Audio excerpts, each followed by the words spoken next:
उसके बाद से मैं अक्सर बाबूजी के घर जाया करती। रात को मेरे पिताजी घर लौटते समय मुझे वापस ले जाते थे और पूरी रात मैं इन्हीं विचारों में मगन रहती थी। सन 1964 के मई महीने की एक शाम को हम सभी लोग बाबूजी के घर के आंगन में बैठे हुए थे और वहां आसाम से आए हुए कुछ अभ्यासी भी थे। उत्तर प्रदेश में तब गर्मी का मौसम था और बाबूजी स्नान करके अपनी आराम कुर्सी पर आकर बैठे थे। आसाम के एक अभ्यासी जो कि व्यापारी थे, उन्होंने बाबूजी से पूछा कि बाबूजी, हमें किसी घमंडी इंसान के साथ बैठने या उसकी संगत में अप्रिय क्यों महसूस होता है? भले ही वे लोग हमारे साथ कुछ भला बुरा नहीं करते या हमसे कुछ लेते नहीं हैं, फिर भी हम ऐसे लोगों से बचना चाहते हैं। ऐसा क्यों होता है? तब बाबूजी ने कहा, अहंकार और बुद्धि एक ही जगह होते हैं। जब अहंकार इसकी जगह लेने लगता है तब बुद्धि की तीक्ष्णता खोने लगती है।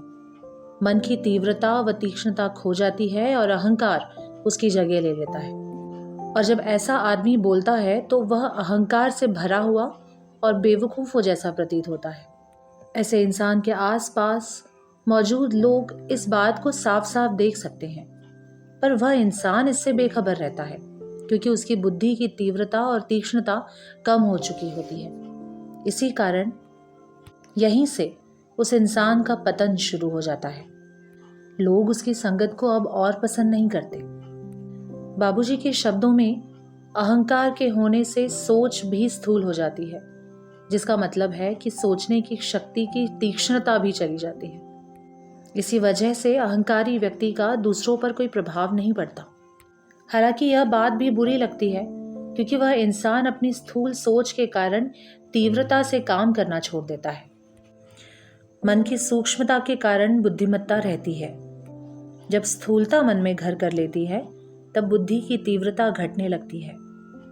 जब अहंकार होता है तब मानसिक बल की जगह भौतिक बल काम करने लग जाता है।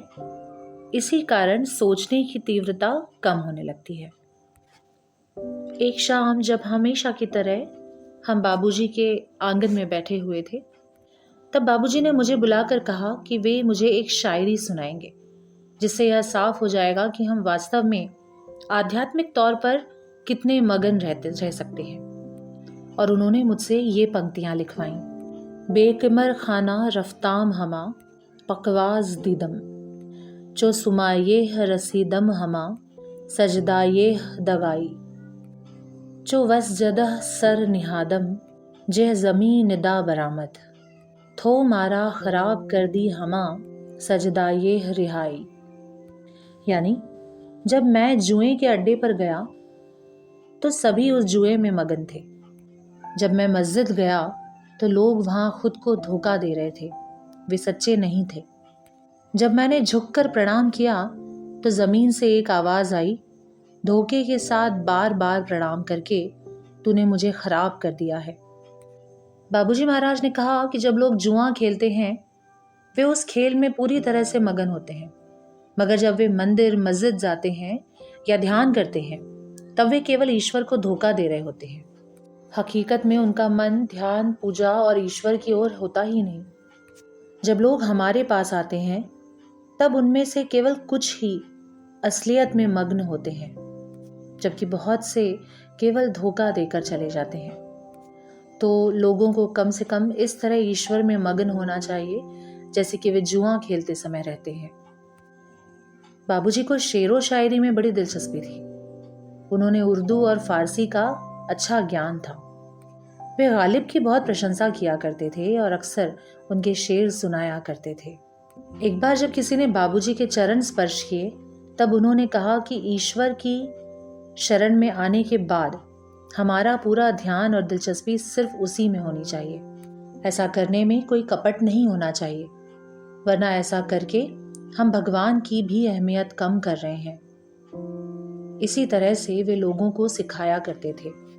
बाबूजी ने कहा, लोग हमें देखने तो आते हैं लेकिन वे हमें देखते नहीं हैं।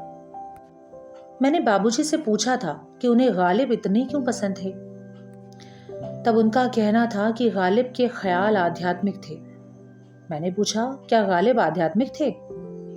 तो बाबूजी ने बताया वे तो हमेशा पीकर नशे में धुत रहते थे।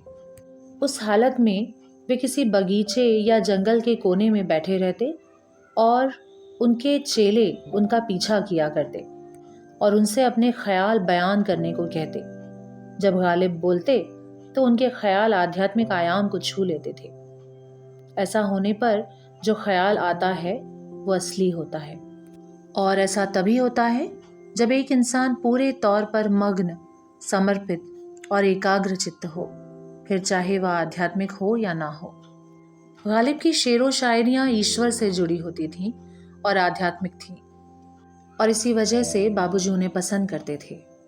नशे की हालत में वे पूरी तरह से ईश्वर के ख्याल में डूबे रहते थे, इसीलिए वे महान शायर थे।